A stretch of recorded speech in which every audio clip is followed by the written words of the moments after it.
এই বিষয়টা তো আজকে কোনো নতুন না।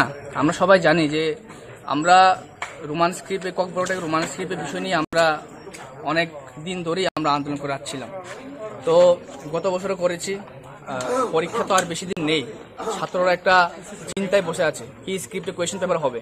তো তার বিষয় নিয়ে আমরা যখন টিবিএসসি প্রেসিডেন্টের সাথে দেখা করি, প্রেসিডেন্টকে আমরা বলি যে কোয়েশ্চেন পেপারটা যাতে রোমান স্ক্রিপ্টে ছাপানো হয়, কিন্তু প্রেসিডেন্ট স্যারের পক্ষ থেকে আমরা যা আনসার পেয়েছি সেটা আমরা হ্যাপি নই।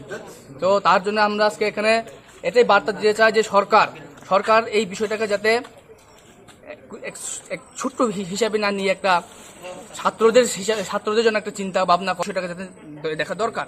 কারণ এই রোমান স্ক্রিপ্ট এটা শুধু ছাত্রদের জন্য নয়, এটা ত্রিপুরা সাথে একটা ল্যাঙ্গুয়েজ। এটা নিয়ে যেভাবে রাজনীতি করা হচ্ছে, সেই টিবিএসসি বুথ থেকে মিনিস্টার বাড়ি থেকে এই দপ্তর এইভাবে যে রাজনীতি করা হচ্ছে সেটা যাতে বন্ধ করা হোক। কারণ আমরা চাই ত্রিপুরা রাজ্যে একটা শান্তিপূর্ণ একটা বজায় রাখা, কিন্তু শান্তি কিভাবে থাকবে যে এখানে যখন ডিসক্রিমিনেশন থাকবে না তখনই শান্তিপূর্ণ থাকবে।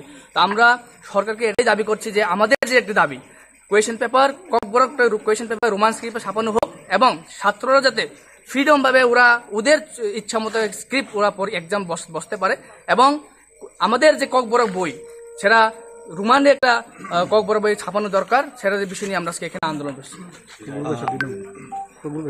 সরকারের পক্ষ থেকে তো কোনো আমরা আশ্বাস পাইনি। টিবিএসসি আমাদেরকে এটাই বলেছে যে সরকার ওনাদেরকে বলেছে যে কোয়েশ্চেন পেপারটা বাংলায় রাখা হোক, কিন্তু বিষয় হচ্ছে ত্রিপুরা রাজ্যে তিনটে কমিশন তৈরি করা, সেই কমিশন মেজরিটি রোমান স্ক্রিপ্টের পক্ষে যায়।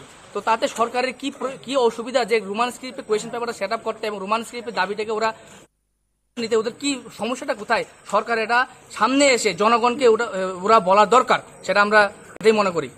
আচ্ছা, তোমাদের এই আন্দোলন বিক্ষোভ কতক্ষণ থাকবে? আমরা যতক্ষণ পর্যন্ত আমরা সরকারের পক্ষ থেকে কোনো আশ্বাস না পাই আমাদের এই আন্দোলন চলতেই থাকবে। আমার নাম মনীষ দেববর্মা, টিএসএফ টাউন কমিটির প্রেসিডেন্ট।